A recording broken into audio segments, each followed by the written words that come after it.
Regional ring road alignment మార్చాలని CM Revanth రెడ్డితో కేంద్రానికి లేఖ రాయించాలని బీజేపీ రాష్ట్ర కార్యవర్గ సభ్యులు గూడూరు నారాయణరెడ్డి డిమాండ్ చేశారు.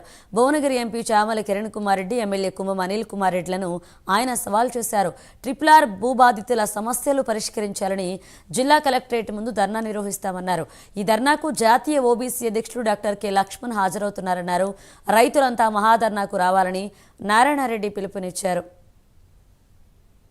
రీజనల్ రింగ్ రోడ్ అనేది కేంద్ర ప్రభుత్వ నిధులతోని నిర్మితమయ్యే ప్రాజెక్ట్. కానీ రాష్ట్ర ప్రభుత్వము బాధ్యతలు ముఖ్యంగా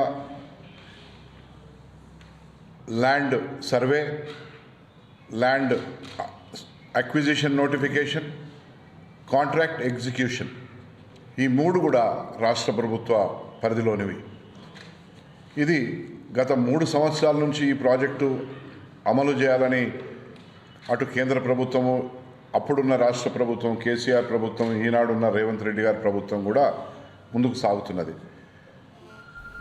మేము ఆ రోజు రైతులకు చెప్పినాం, ఇక్కడ ఓటర్ దేవుళ్ళకి అందరికీ చెప్పినాం, భూబాధితులకు చెప్పినాం, మీరు మమ్మల్ని ఎన్నుకుంటే మా పార్టీ